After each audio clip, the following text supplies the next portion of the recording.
I'm a forward air controller, a FAC, an Air Force pilot assigned to brigade. This particular mission was pre-planned, requested by the Army's 3rd Brigade a day in advance. The objective was to find and destroy base camps on an east-west BC supply route in the area around Lai Key, about 50 miles from Saigon.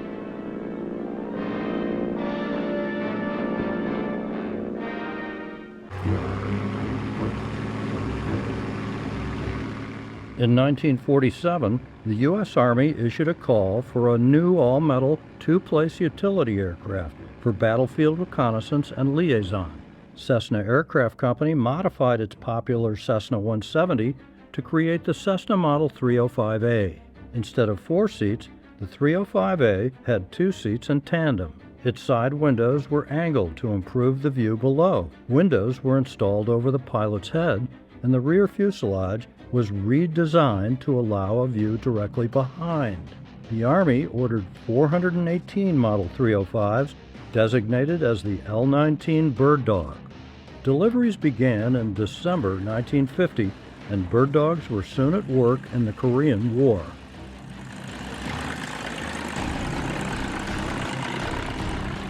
The Marine Corps also used Cessna Bird Dogs designated O-1 for observation. Cessna eventually produced 3,400 L-19 O-1s. The name Bird Dog was suggested by a Cessna employee.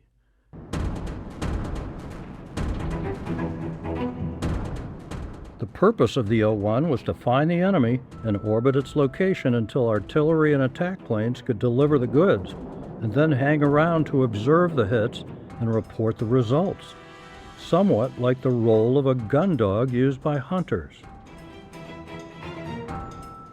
During the Vietnam War, bird dogs were used mainly for reconnaissance, artillery spotting, radio relay, convoy escort, and forward air control.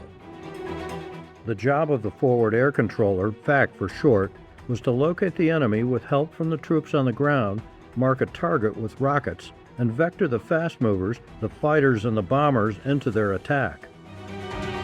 It was risky business, but the rule was the fighters could not drop a single bomb without directions from a FAC. So the FACs were essential to providing air support for troops on the ground. It was dangerous work, and the casualty rate was high among bird dog FACs.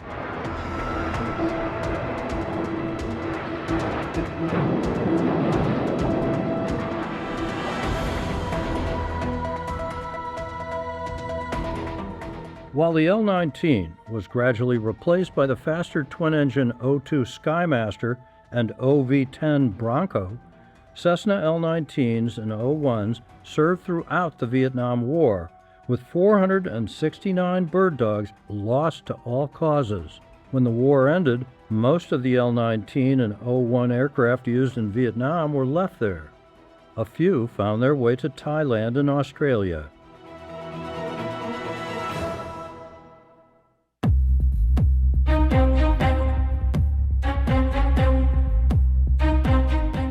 In the late 1940s, the United States Air Force wanted a new aircraft to replace the North American T-6 Texan.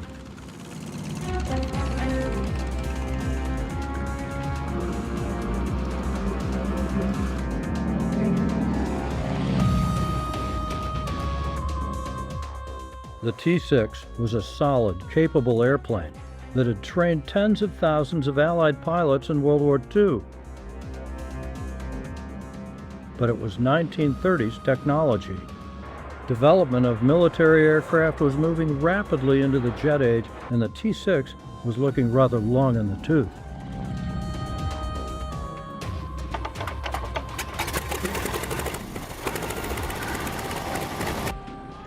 The Air Force wanted a new two-place advanced trainer aircraft that would be more powerful than the T-6 and easier to maintain. It had to be capable of operating from an aircraft carrier, and it had to be weapon-ready, easily adapted for an attack role. It had to prepare pilot trainees for the newer, high-performance combat and utility airplanes that were taking over frontline duties.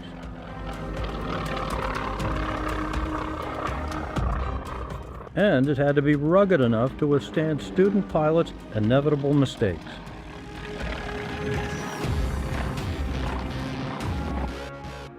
North American Aviation Company had designed and built the T-6 in 1935, and again the company presented a winner in the competition to build the new trainer aircraft. Its T-28 met the requirements, and unlike the T-6, it had a tricycle landing gear, like the jets and other high-performance aircraft the military was adopting.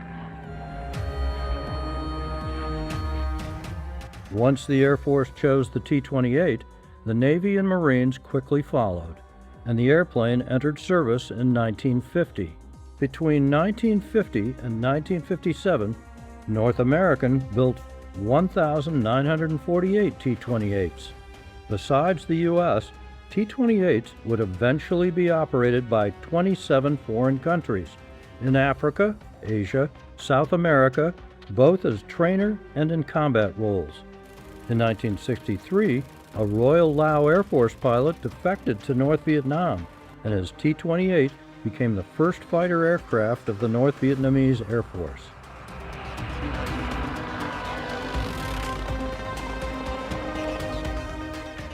In the Vietnam War, T-28s were flown by U.S. and South Vietnamese Air Forces for reconnaissance and forward air control, and as attack planes for close air support of ground troops.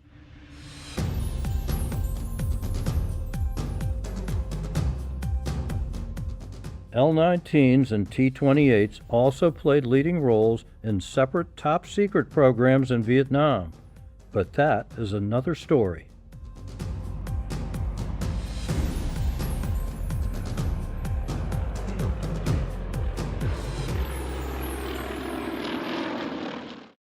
Welcome, ladies and gentlemen. I'm Ed McElhenney. I'll be the moderator for the program this afternoon. Thanks for being here. Appreciate it. I'm happy to say that we've got a little overcast to keep things a little cooler, which is a very good thing. I'm looking forward to today's program. It should be very interesting. We've got several people here with combat time, and I'll introduce each one of them individually. The first guy we got here is Ed Fairchild. He is one of the 01 kind of guys, and flew in Vietnam, 1,000 hours or so, something like that, flying time, is that right? I'm sorry? 1,000 hours of 01 time, somewhere along there? 985 hours, Okay. 566 missions. All right, 985 hours of combat time, okay? The next guy, we got Phil Phillips over there.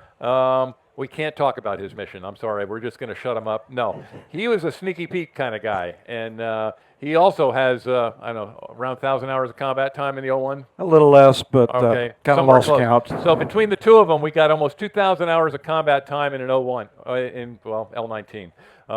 Next guy is our T-28 expert, Alan Cook, and he's going to talk a little bit about the airplane and all that. But and you're kind of going, okay, why? What's going on here? We got an 01 and we got a T-28. Well, and that's where the Hmong come in. And Yang Chi, I'll let Alan introduce Yang Chi. Go ahead. So Yang Chi is one of our board members from the National Lao Hmong Memorial Foundation, and he's here to speak to the involvement of the Hmong in the war. Okay, and we're going to have like three separate little portions here. We're going to get Ed to talk a little bit about his flying in the 01, which was, I'm not saying yours was illegitimate, but it was somewhere else. It was legitimate flying in the 01 in Vietnam, and he'll talk to his support of the ARVN Airborne. Next, we're going to get into to Phil and what they did. And it's not classified anymore, but everybody at this point should realize that, the war was Vietnam, but there was something else going on over there, and it was in Laos and Cambodia, and it was, this morning we talked about the forgotten war, as in Korea, okay, and now we're going to talk a little bit about the secret war, and the secret war that went on in Laos and Cambodia. And Phil was one of the guys who did that, and so he'll be able to speak to that classified mission at that time and what he did there. And part of that, and the follow-on after that, of course, was, the T-28 and what those guys did over there, which to me was just absolutely incredible. Some of the missions they flew, the number of missions per day, the total number of missions. Absolutely. What was the motto? Fly until you die. You know, and that's what they did, and that was for their country. So with that, I'm going to open it up to Ed, and he's going to talk a little bit about, hey, and at the end, by the way, we'll do a quick walk around on each airplane, and then we'll have some questions that y'all can ask after that. But for right now, I'm just going to ask Ed just to briefly describe where he flew the 01 and some of the details on his missions that he had there. So, Ed, you got it. All right, I'm Ed Fairchild, and I flew for the United States Air Force. Flew L-19s in South Vietnam. Got over there by a slightly different route. I did a bunch of time in B-52s as a navigator, went through pilot training, ended up in a L-19 flying forward air controller for the Vietnamese Airborne Division. And so what that really means is simply this: wherever the airborne went, that's where we went. And whatever they needed in the way of air support or artillery support, we provided that. We adjusted the guns for artillery input, and then we also would handle the airstrike. On the airstrike, we'd have 3 radios in the airplane. UHF, we were working the fighters on that one. The VHF is what we use for the control of other fighters coming in. And then we would have talking on a FM radio when you're talking with the folks on the ground. So they would give us some marks so we know about where it is that we're working and what our objective is. We check in with our senior person on the red markers and the red hats. Red hats were the ground advisors with the Airborne Division, and Vietnam only had that one Airborne Division, and so it was used in a special forces arrangement such that wherever in the country there was a real active engagement with the enemy, they would have the excess help they had was coming from the airborne troops.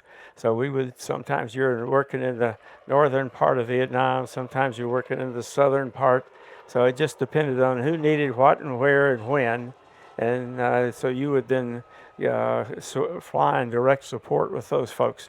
When I first got over there, I was working out of a rubber plantation with the Australians on a combined operation with the Vietnamese airborne, the Australian troops, and also the U.S. troops. We spent a couple months working that, and the primary advisor I was talking with was Red Hat 11. So these guys, when you first got over there, they wanted to set up a personal relationship between you and them. They wanted us to know their wife's name, the children, so that when we were working with those folks on the ground, there was not a disengagement with the people. It was your friend on the ground, and now you had a personal relationship with those folks. So they worked hard at setting that relationship up, and quite correctly so. And so I was complaining about the artillery shooting at me most of the time. So if the artillery's coming in, it's coming down from somewhere, and if I'm in the middle, it's coming past me, and that's not real nice some days. So you want to make sure you know where things are. And so he was razzing me a little bit, telling me that he could come down and walk around the jungle with him. Well, I wasn't going to do that, but I volunteered to take him for a flight. And so a few months later, we got together, and I ended up taking him up a bunch of times. He ended up going to the Army Aviation Corps. He said, I'm not walking around that jungle anymore.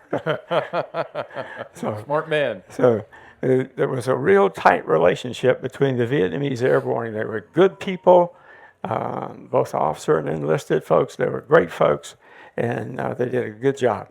What kind of ordnance were you using? What were you shooting? What were you dropping? What was it? Well, I was armed with 2.75-inch smoke rockets. I had 4 on each wing. This airplane you see's got 2, and then we also had a row of flares, actually smoke grenades that were on the back of the seat. And so when you run out of rockets, you reach back and grab one of those grenades, and you put it in your left hand and you stuck it out the window. It did not come back in the airplane. Did you carry a rifle with you too? Yeah, we carried the AR-15, we carried a pistol, and a knife or two just for good measure. and but you never used those in flight. You didn't need that. You had all kinds of stuff that you needed to shoot the enemy with, and you needed to control that. Very intense environment in the fight area when you're airborne in there with the fighters running around and yourself, and then you got the intersection of all these airplanes, and you got a lot of information flowing between things. So it's very difficult and time-consuming to do it correctly in the cockpit. Absolutely mandatory that you do that. You kill people if you don't. And so, at any rate, I ended up flying with those guys for about 9 months out of the 12 months I was over there, and flew as a sector ALO for a little while. Learned how to really appreciate the support, the ground support that was provided by the ARVN. Because when you're out in the sector, it was all yours. At one point, I had 3 airplanes, 3 pilots, myself, and 30 minutes worth of gas to support a whole division. So we had to build our own refueling facility. At any rate, when I was with the Royal Red Markers, we got all that support taken care of. And so I ended up flying 566 missions, and I never took a single round in the airplane. Okay, and in saying that, you had specific techniques to being missed, to avoid being hit. You described some of your rolling techniques. Yeah, well, if you saw a target down there and you said, "Okay, I need to mark that target," what was your most successful technique to not being shot? Okay, well, first of all, if the enemy on the ground didn't know that they shoot at you when they think that you know where they are. If they think you don't know where they are, they're not going to bother you. Okay, but once you put that mark on the ground for the fighters, the game is up, and now you become the #1 target, because if they get you, if they get me, fighters can't drop, so I become the primary person they want to shoot at. So what you want to do is you don't ever do the same thing 2 times in a row. You always want to do something different, and it's also good if you do it very badly. So when you do it badly, you become unpredictable, and that's what you want, because that allows you to maneuver and not catch any ground fire hit. So one of the real classic maneuvers that you would do is really easy to do, but it was extremely flexible. You would think you were just going to shoot a rocket. You just want to ease over there and take a shot. That's not really the right way to do it. That's the way you get killed. So what you do is you pull the airplane up a little bit, bleed off airspeed and energy, and now you got 4.4 positive G that you can pull in that airplane, and you got the 1.7 negative G, and so you just stick that airplane up there like this, pull the throttles back, the airspeed's dying, and you're losing energy, and now you're up here, and you can do 4 things in a heartbeat, less than 2 seconds, and you're doing it.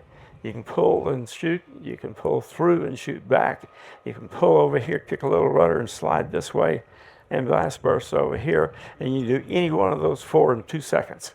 So now you can see that you become totally unpredictable. And so you don't even want to do that on a consistent basis. Do something else. Do anything, but don't be predictable, and don't do the same thing 2 times in a row. How long was a typical mission for you? Typically, you run a couple hours, because the problem that you get into is that even if you find the enemy and you want to put an airstrike on them, if you're over a couple hours, then you don't have enough gas to stay there and take care of the engagement. So you constantly want to be to the point where you could stay for a while. The longest mission I flew was for about 4 different sorties in one day, for a total of about 8.5 hours. You hold a lot of rudder pressure with your legs, so after the first couple hours, you need to get some more gas, and you need more rockets and smoke grenades. So you stick it on the ground walk around a little bit, climb back in the airplane. 10 minutes later, they got it all rearmed, refueled, and you're out again. And I did that all day long. We actually kept the enemy from getting into its sanctuary over in Cambodia, and that gave us a chance then to really put some tough stuff down on those guys. At the end of the 8 hours, we got credit for 191 KIA, so they're killed by air. And so that was the longest day I flew. You said you never got any bullet holes in your airplane, but did the airplane ever fail you? Did you? Well, one of the weak points in the 01 was the engine. It wasn't the airframe or anything, because you could have, like I say, stress for 4.4 positive G. So, yeah, that wasn't the issue then. Sometimes the engine, you had some trouble there. We have an airplane down in Fort Worth that we're rehabbing, and it's got the same tail number that tried to kill me about 4 or 5 times. And so what it was doing, you'd be flying along, and all of a sudden it's not running. You lose an altitude, the engine's not running right, it's missing, so forth and so on. And about 40 or 50 feet above the trees, that dumb thing, you start going, and you just fly right out of there. And I got a little tired of that, because I was the only person it was doing it with. So at that point, I probably had 350 missions or so, whatever it was. And other pilots I was flying with were starting to treat me like maybe I had a yellow streak in the wrong spot.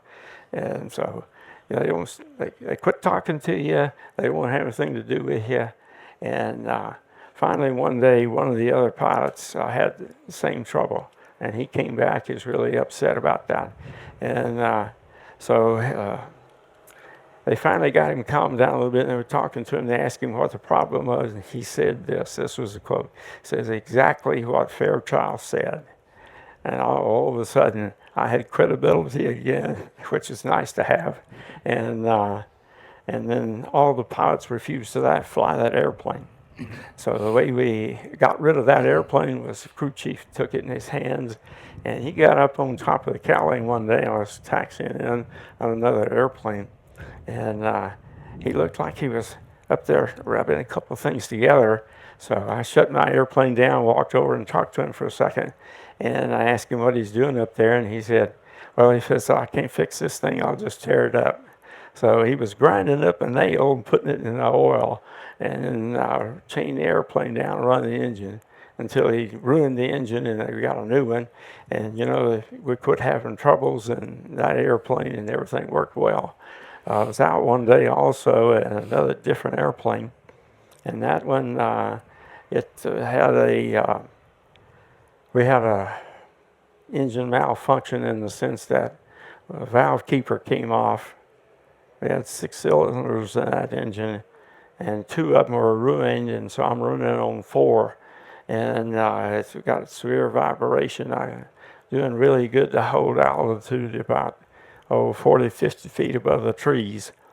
And so if a big tall tree came, you just kind of raised the wing up a little bit and let it slide past. And so I got back to the airfield. As soon as I retarded the engine just at least a little bit, it quit. So I ended up having to dead stick the airplane out on the ground. So engine problems were the real weak point in the airframe. All right, we're going to move on to the portion of the program that we can't talk about, and that's the Sneaky Pete guys, and that's Phil.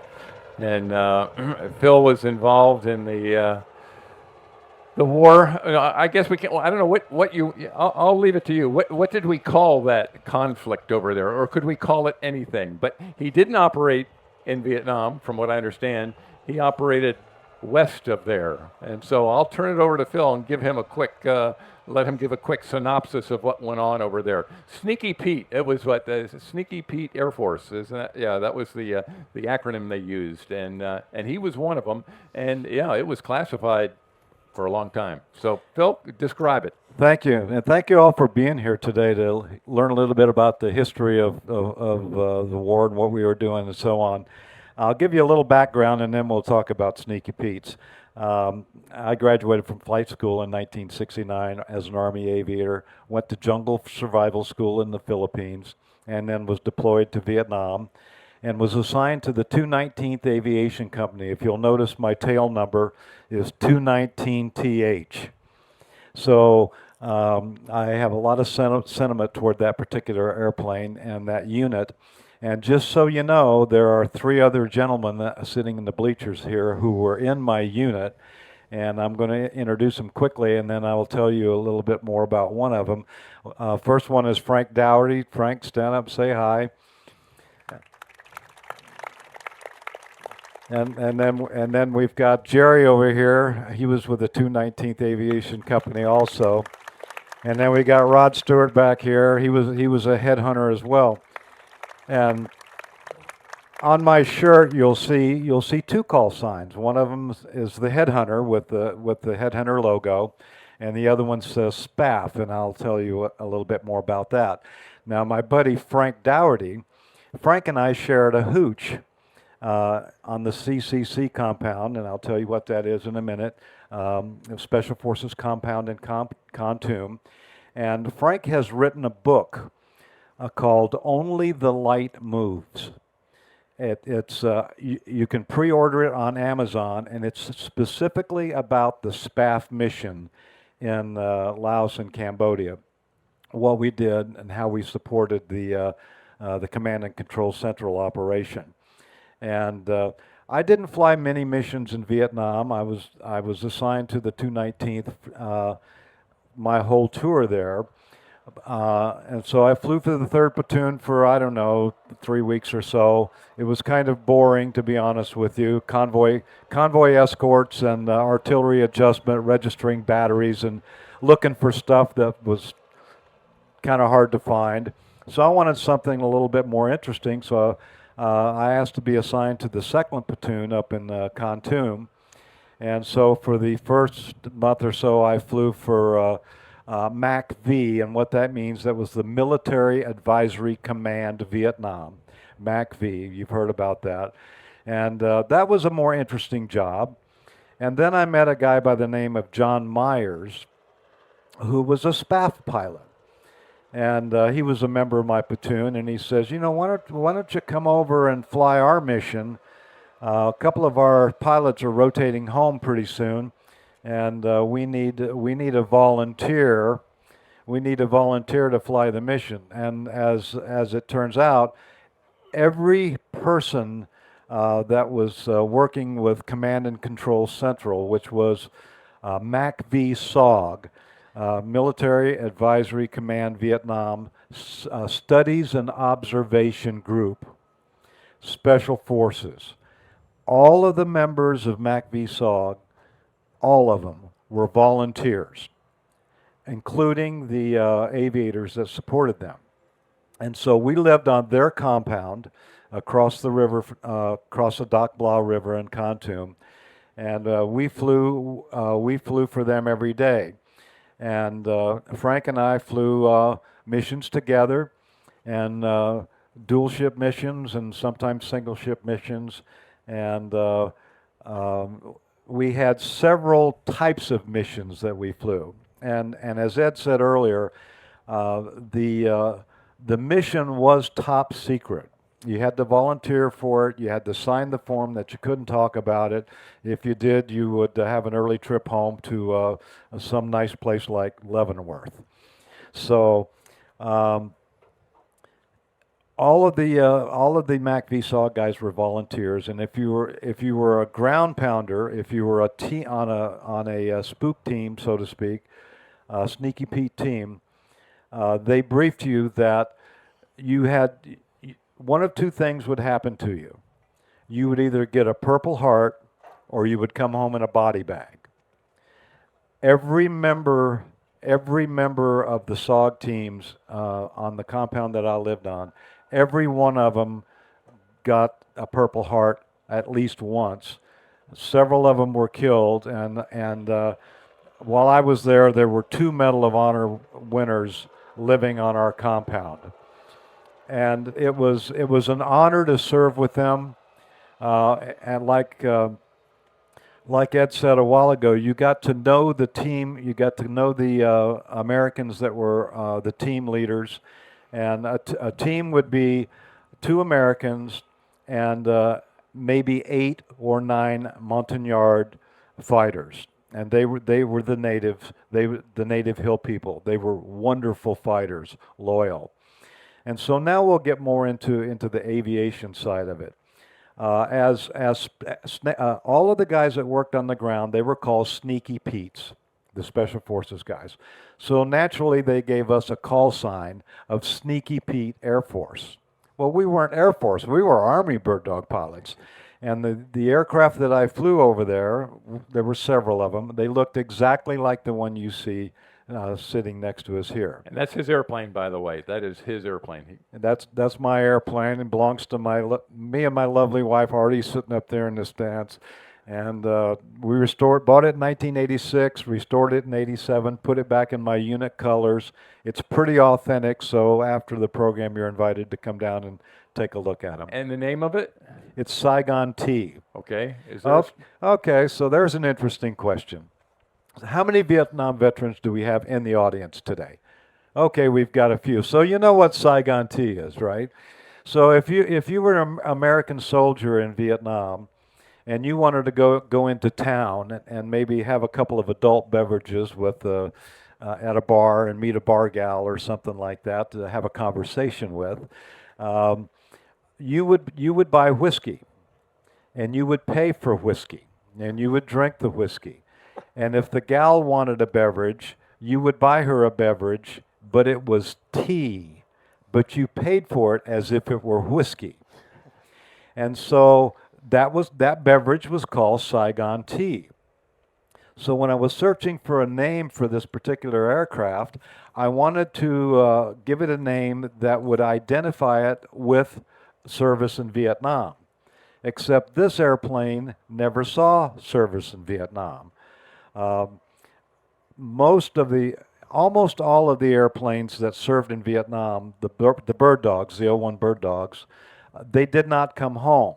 This doesn't mean they all got shot down or anything, but they were not it was not economically cost effective to crate them and ship them home. So we left them there.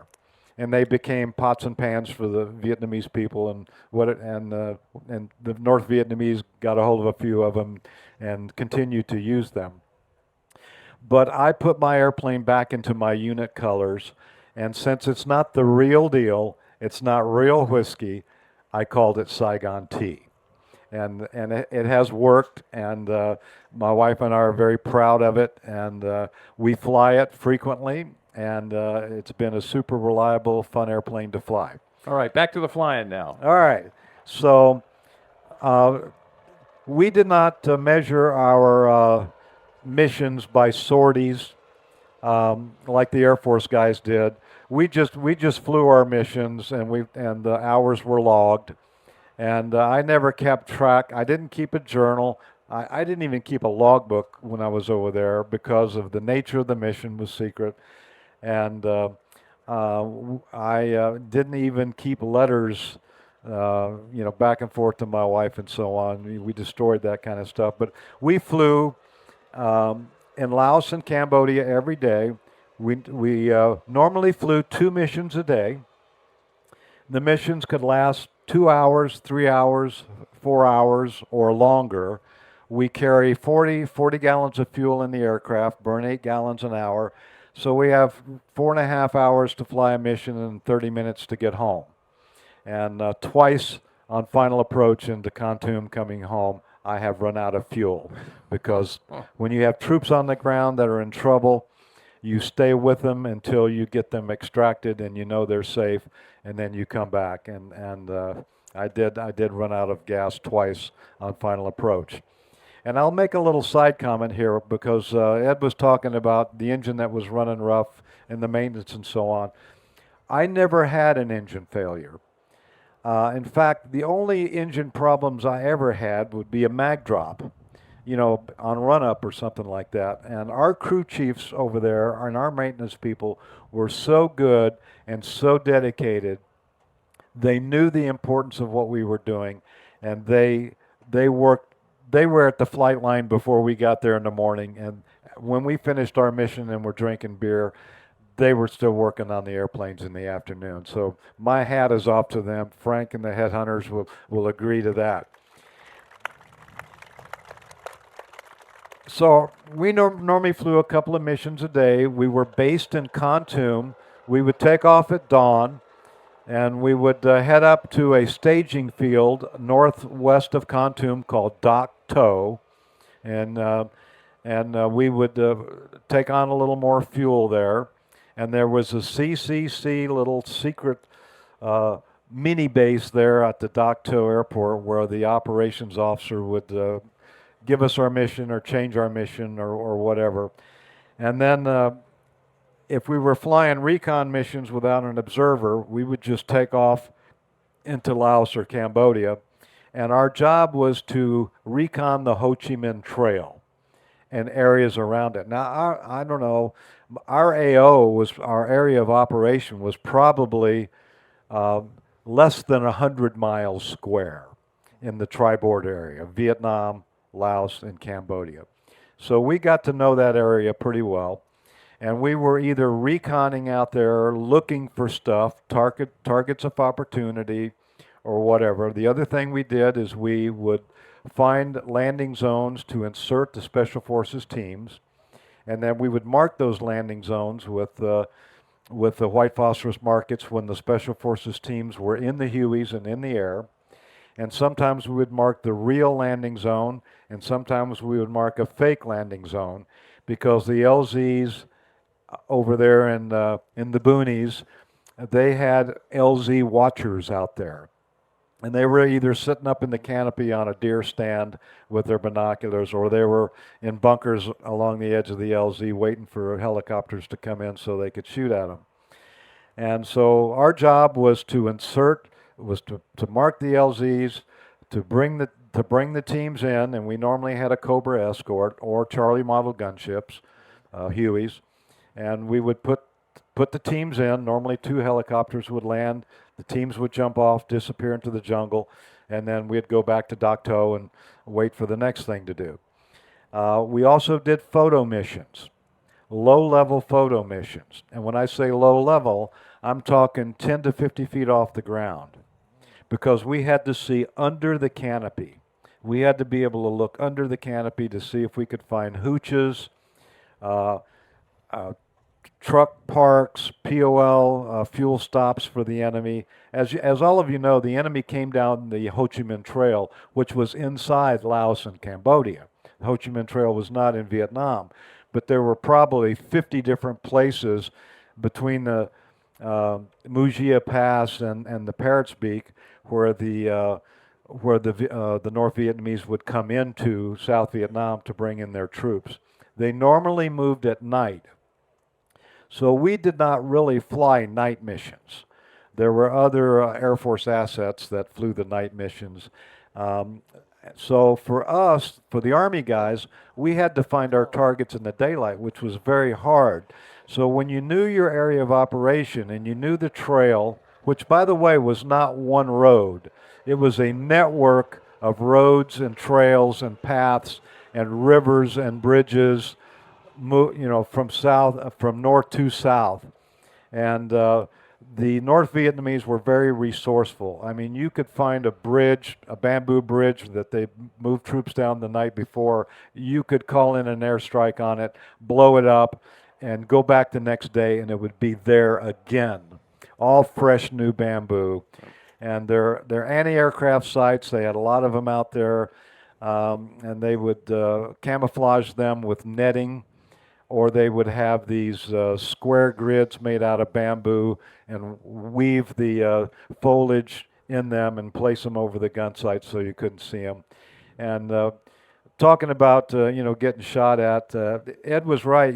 As a sneaky Pete pilot, we had various techniques for not getting shot at. And that was, we'd usually pretend not to see the target when we flew over it.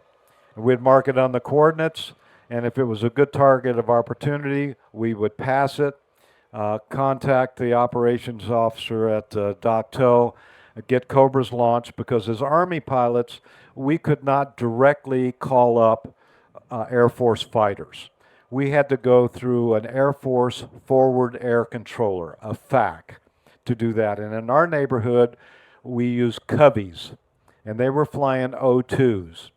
And if we were a little further north, we might use Nails.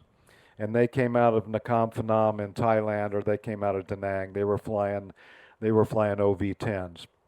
But anyway, as Ed said earlier, you find a target, you get your helicopters launched, and then the idea is to get over the target and mark it and hit the target, and with white phosphorus marking rockets, which is what you see under the wings here.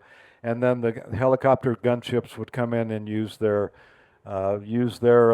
rockets and miniguns and their grenade launchers out of their chin guns to obliterate the target. If we needed Air Force assets, we would call up the Covey. They would tell us what they had nearby, which was usually F4s or F100s, or if they were coming out of Thailand, we had the AD4 Sky Raiders. And by the way, there are 2 of them out there on the ramp, AD4s, in the exact color of the aircraft that we worked. And we had a pretty good relationship with the FAC pilots. We would communicate with them on the VHF radio. They would tell us what the jets are carrying, which would usually be napalm, bombs, and guns, machine guns of some caliber. And the 84s would have napalm and bombs, and they would also carry cluster bomb units, which were in tubes. They were like hand grenades in tubes, and they could drop them, and these hand grenades would fall out and burst in the air a few feet above the ground, and they were really effective at obliterating troops on the ground. And, you know, I did not get shot at a lot because we were sneaky Pete's after all. You know, that was what we were supposed to do. We were supposed to not get shot at. But, you know, I think in my whole tour I might have taken 5 or 6 rounds in the aircraft. And if you'll look at my Harley Davidson decals on this aircraft, you'll kind of see where a couple of them went through, and missed me and my observer. And so most of the time we got home with a couple of stories to tell, and then afterward a few cold beers. And later on during our operations, as the Vietnam War was kind of starting to spool down, and Frank will attest to this, the CCC mission, the SOG mission, was spooling up because of the bombing halt and so on. The North Vietnamese were busy moving supplies and building more AA sites. And so we had to be super careful about what we were doing. Now, once we had teams on the ground, one of our other missions was to communicate with them daily to make sure they were still out there, still alive, and track their movements so we knew what was going on. And the teams, they were also sneaky Pete's, and their job was not to get shot at and not to engage in combat. But occasionally they would, and sometimes the teams would have to be extracted. And this is when things got exciting, because when the team called for a spare 39er, which was code for extraction, they would call me, and they would not use the code wheel that we used. We used a code wheel to talk to each other because we didn't want to talk in English a lot of times. And they would come right out and say, "We need a spare 39er now."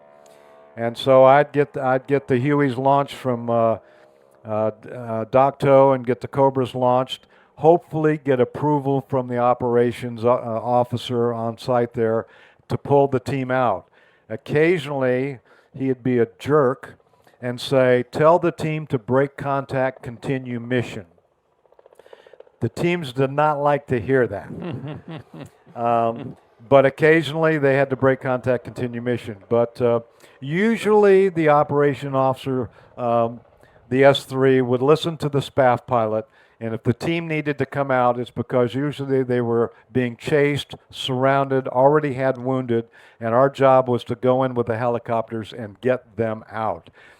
And so if they were being chased, the enemy was close at hand, and we would have to bring in gunships to pepper the area around the team. Sometimes we would bring in jets. Usually I like to work the Sky Raiders because they would come in low and slow and they had more loiter time.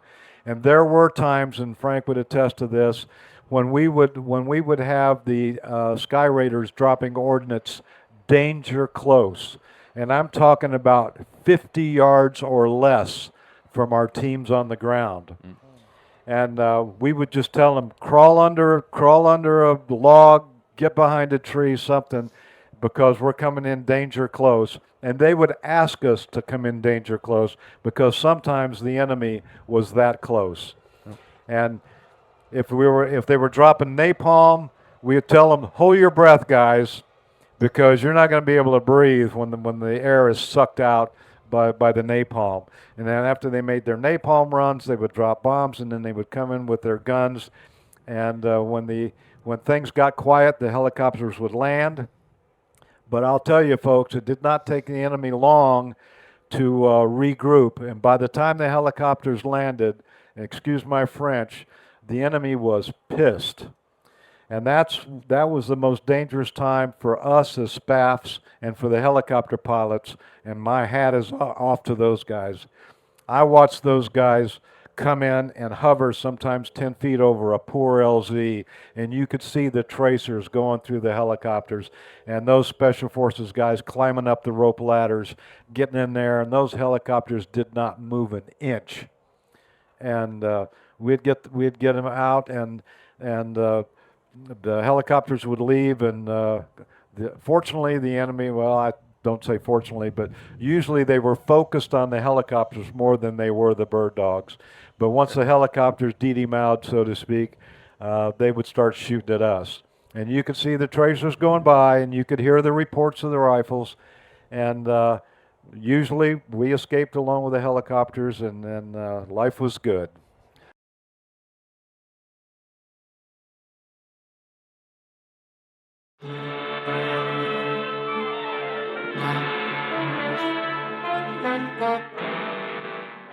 In Vietnam today, the Air Force is working closely with Army planners in providing air support for ground operations.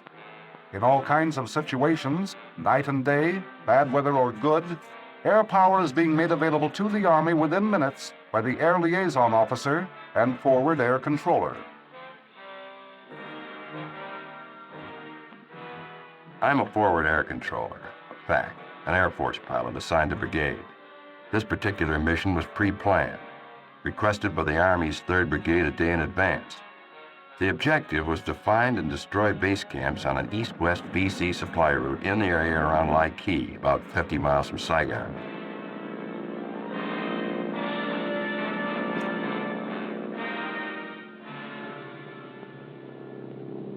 Our job, along with Army artillery, was to neutralize a landing zone, what we call prepping, so that the Army troops could get in there with the choppers. Right on schedule at 0840 hours, a flight of 3 F-100s out of Phan Rang rendezvoused on station. I filled them in on the location of friendly troops, nearest safe areas, and other details of the site location, and then pinpointed the target with smoke rockets. As planned, the 100s had 10 minutes to work the area before the choppers came in. Time enough to drop the ordnance and then strafe along the edge of the LZ to neutralize anyone who might be lying in ambush and who we hadn't gotten before. The weather had been marginal, but the clouds broke up so that we had no delays. Even with low clouds, the 100s had ordnance which could be delivered very accurately at low altitudes. This was a hot LZ, likely occupied by BC.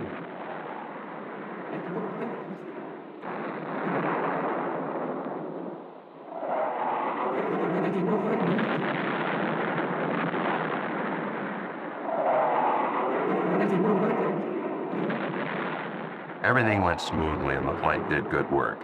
No problems.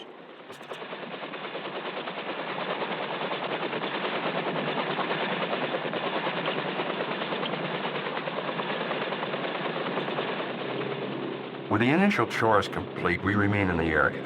airborne over the troops all the time, monitoring their operating frequency. If they need help, run into stiff resistance, or want an objective softened up, we can call an immediate airstrike anytime through our normal immediate request net. And we'll have a flight on station in 15 minutes if things work as they normally do. In emergencies, other pre-planned flights can be diverted to the area. For us and for the fighter pilots, there's a real sense of satisfaction in providing support for ground operations, knowing we're saving lives, preventing injuries to our people down there, and overall helping these Army troops in tough situations.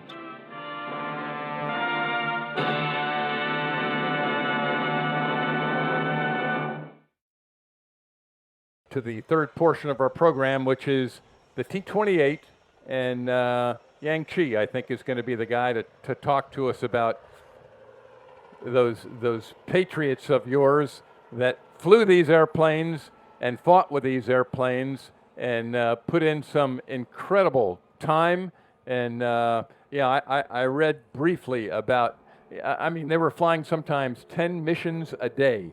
I can't even consider how many hours that must be, and the amount of ordnance they delivered. But Yang Chi, go ahead, talk a little bit about, these are the Hmong people, and go ahead, you're on.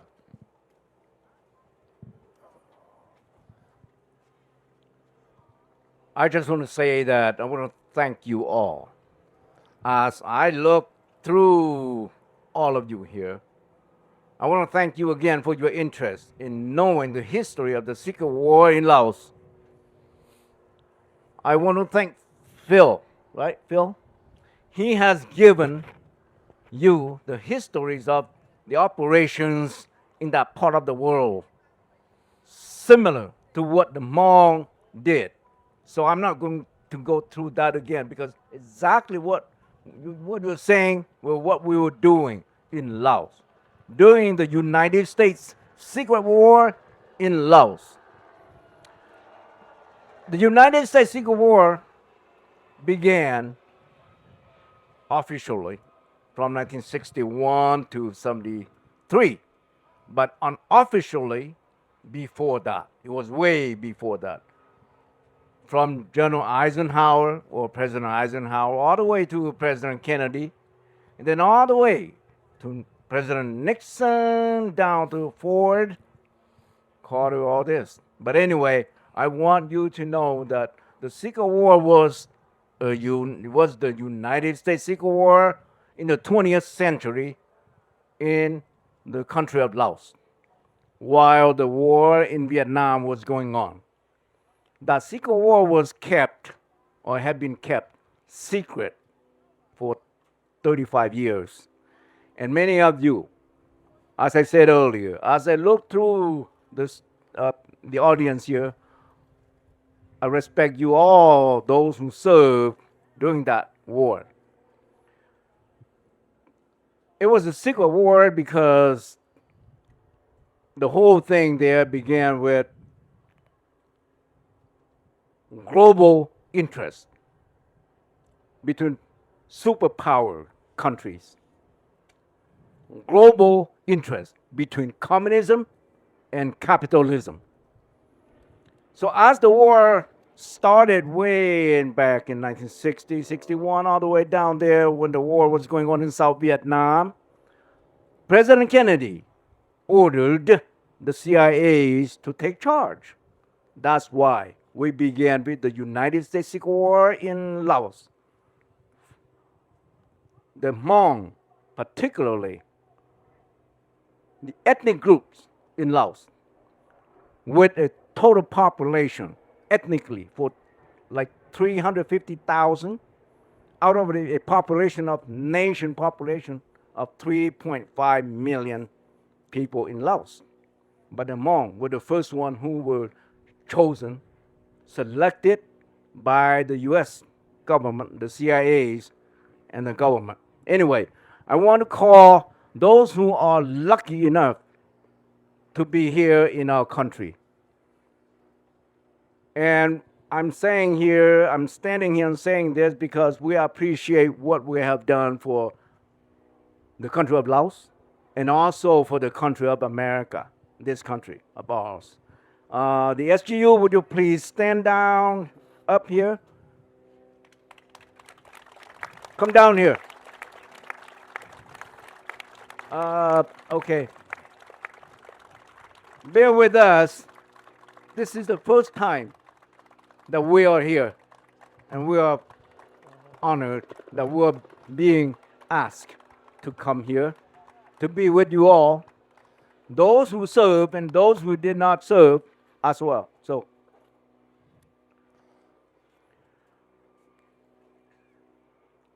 they are little, as you can see, but they served. This gentleman here served when he was 12, and many of this served when they were between 10, 12, 15.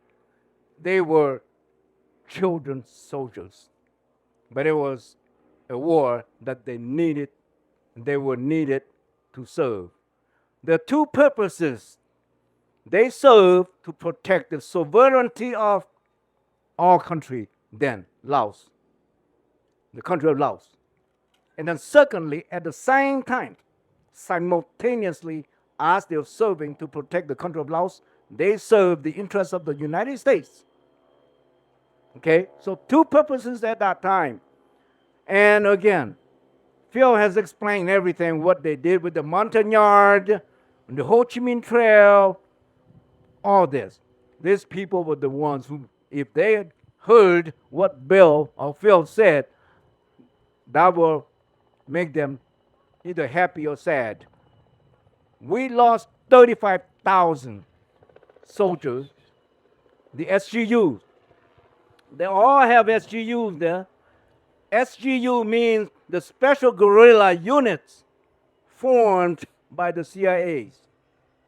Okay, not in any other country, only Laos, and only with the Lao and the Hmong in Laos during that war. These medals were not faked. I just want to let you know that they were given by the U.S. Congress way back in 1995, the first time ever in our country of America for the government to recognize their service. In 1995, July 22nd, 20 years after we came to America. Again, they all have these medals because they served in the congressmen and the Congress of the United States award them with these medals. Thank you, Yang Chi. Yang Chi, I see you have more. We're running out of time here. Yeah. And I'd like to talk a little bit about the airplanes, but I just want you to know that these are the ones who serve on the ground. We have three stages. I'm going to stand up. Guerrilla and salute unit, them. guerrilla Will war, you stand up and salute them? conventional war, and air war. So when we come to air war, I will let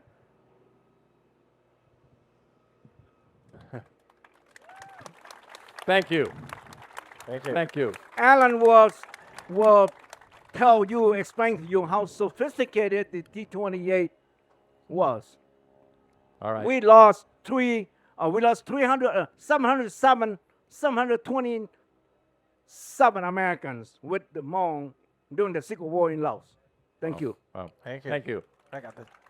All right. So, Phil, I'm going to ask you a quick walk around. Can you just come up to your airplane? It's yours. It's been yours for a long time. We Yes, already sir. talked about the name of it, but anything. It was developed. I think they went to Cessna and they said, "Hey, we need an airplane." And Cessna at that time had a Cessna 170.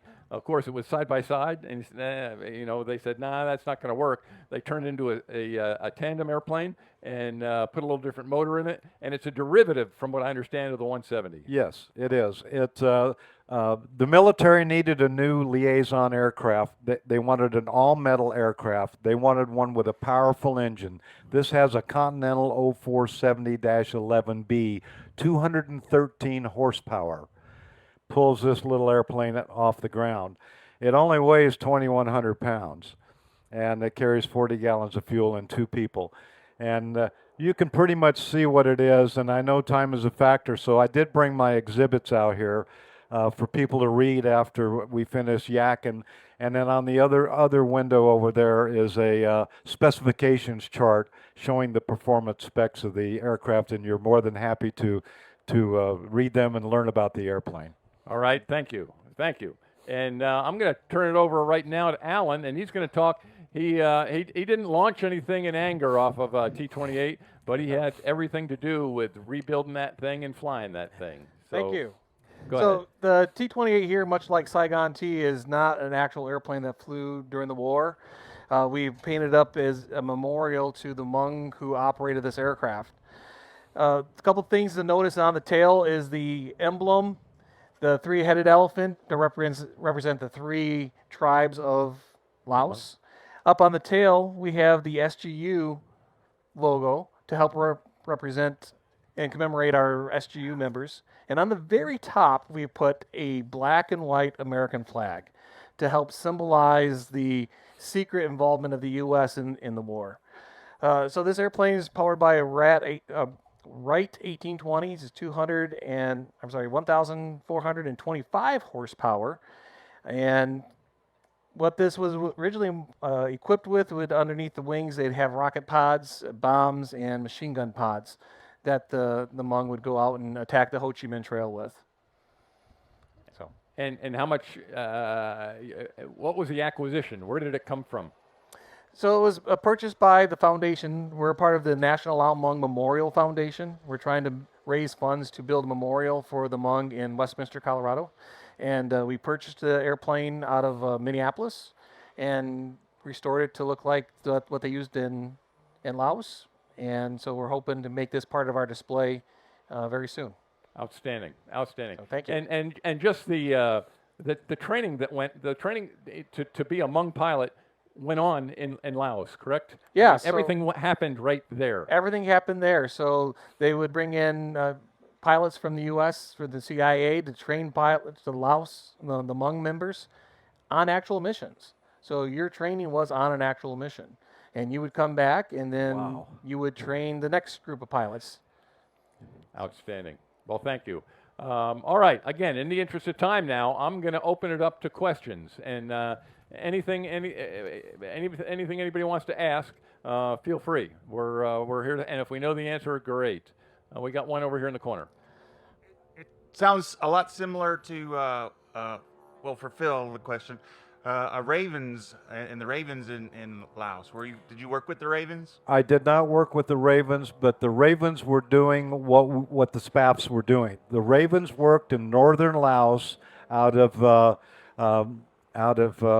Lima Site Alpha, which was Long Thien. They worked out of Long Thien, and it was a Steve Canyon program, CIA backed. And even the SPAF program didn't have a normal chain of command. The CIA pretty much operated our operation. Okay, thank you. All right, some more questions. There's one up. Oh, wait a minute. Who's got? Oh, wait, we got one right down here. We'll get to you. What is the weight of the T-28? Weight of the T-28. Depends on how many bombs and weapons you have on it. Okay, give us a ballpark figure. I think it can go up to like 85,000 or 8,500 pounds for takeoff. Yeah. All right. All right, we got another one up there. Go ahead. This particular T-28, can you tell us what model it is and what service it went to originally? All right. Yeah, so this is a T-28 Bravo, and originally was used as a trainer in Pensacola. So originally a Navy airplane then? Navy airplane, yep. Huh. Okay. Very good. All right, there's one down low here. Right, there he is. So being down here a couple of years, I've learned a lot about Air America through Neil Hansen. Did you guys interact with the Air America troops there too, or pilots? The only interaction we had with Air America was after my tour.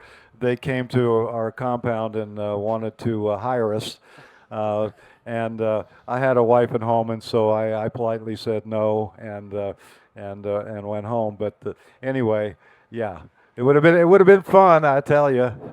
I'll volunteer to answer part of that as well.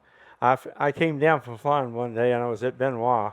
This guy in civilian clothes walks up, and he says, calls me by name, and says he'd like to talk to me. And so what he was doing is he was recruiting people that were flying O1s to go up and fly with the Raven FACs up in the northern part of Laos. I only asked him one question, and that was I asked him what his loss rate was. And he told me it was approaching 50%. And so I was interested in that characteristic because I too had a wife and 3 children. And so when he told me that answer, I asked him how he was suffering his losses.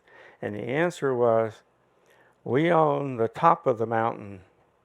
The bad guys own the bottom part of the mountain. And sometimes the bad guys try to get to the top. If they do, and you're asleep, they just cut your throat. Whoa. So I politely told that young man that I didn't think I was the guy he was looking for. And so he thanked me and he left, and we were both happy. Wow.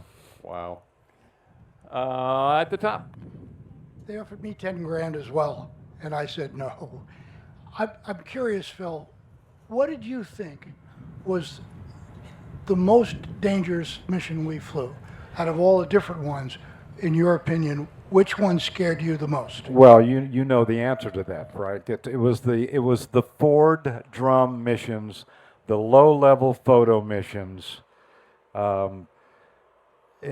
They were scary, and you know, you flew 10 to 50 feet off the ground, and most of the time you went by your targets. Our observers were professional photographers with motor-driven Pentax cameras, and usually you would make one pass, and they would get their photos, and yeah, they would shoot at you, and you could see the tracers going by and occasionally get hit, but that's when your heart goes up into your throat.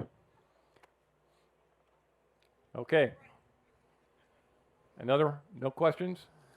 I'll ask right now. Oh, we got one up there, right in the tan shirt.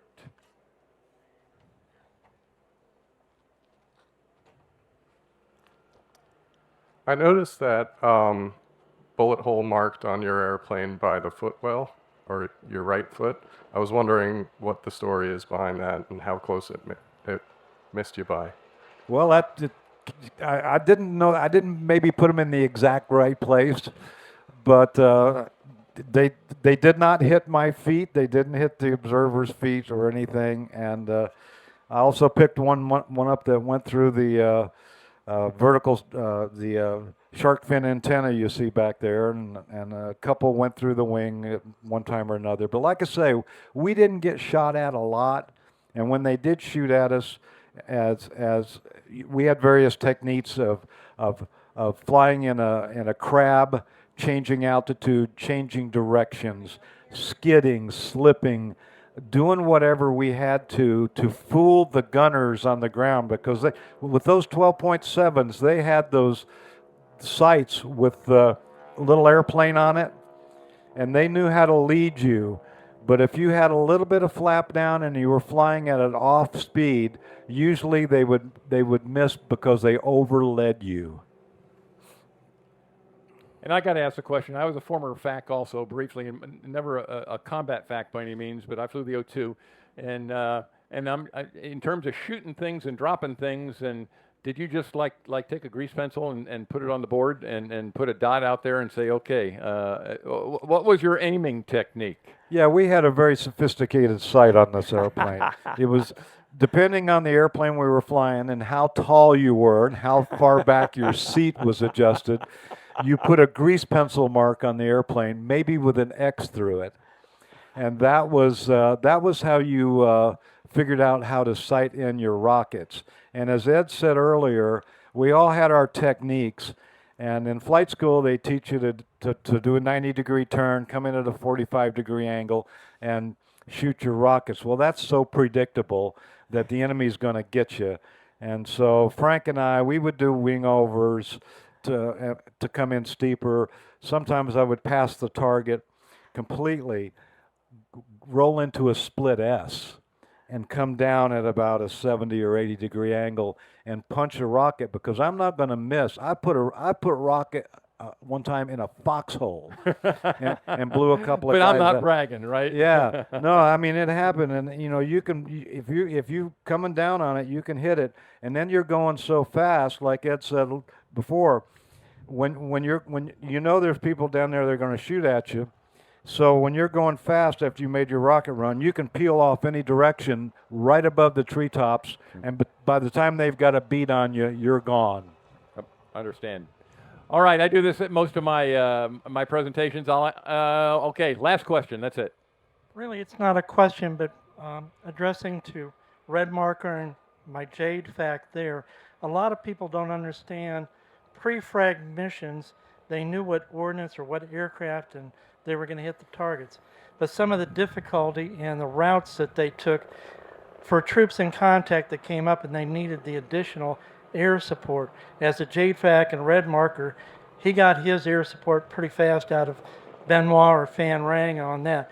But the SPAF and all, a lot of people don't know the route and the different organizations you had to go through before you finally got the approval and 7th Air Force to release those bombers to get to the guys that needed the target. And what does that mean? That means more time and more guys on the ground who could possibly die. I understand completely.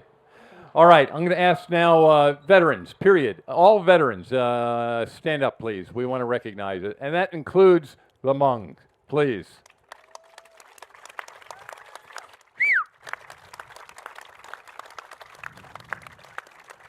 Thank you all for your service. And we're going to wrap it up, and I'm going to say right now, thank you to these gentlemen. Anytime I can shake the hand of a 1,000-hour combat pilot, it is an honor for me. So Phil, Ed, and you guys, again, what you brought to the fight here is great. Thank you. Thank you.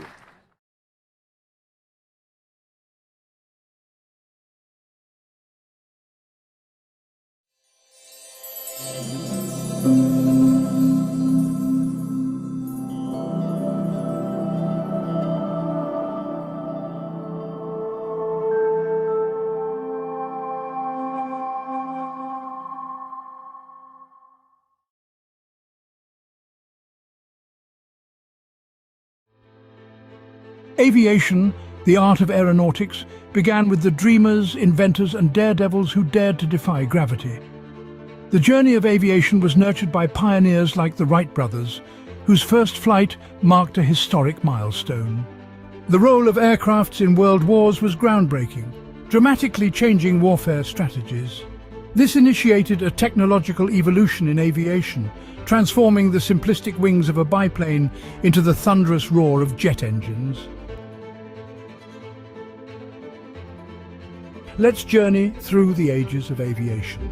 Behind every great aircraft, there were great minds. These visionaries, like Sir Frank Whittle, the innovator of the turbojet engine, redefined air travel. Then there's Skunkworks Kelly Johnson, the genius behind the SR-71 Blackbird. His designs combined speed, stealth and power, crafting machines that dominated the heavens. The contributions of these pioneers have left an indelible mark on the canvas of aviation, shaping the course of history and inspiring generations of engineers and aviators. Each epoch in aviation history gave birth to extraordinary aircrafts, each with their own unique features and roles. The Lockheed SR-71 Blackbird was a marvel of speed and stealth. The F-105 Thunderchief, a supersonic fighter bomber, was vital in the Vietnam War. The P-51 Mustang, a long-range fighter, was critical in World War II. The P-47 Thunderbolt, a heavyweight fighter, was used extensively in the same war. The A-10 Thunderbolt II, the Warthog, is a close air support icon. The Messerschmitt Me-262 marked a leap forward in aviation technology. Each of these game changers were instrumental in their eras, and their legacies still resonate today. Beyond the game changers, there are those that have transcended their practical roles to become icons. The Concorde was not just an aircraft, it was a supersonic symbol of luxury and speed. The B-52 Stratofortress, a strategic bomber, is an icon of power and resilience. These magnificent machines and others like them have become much more than just aircrafts. They are enduring icons that encapsulate the audacious spirit, the relentless innovation, and the boundless ambition that define the world of aviation.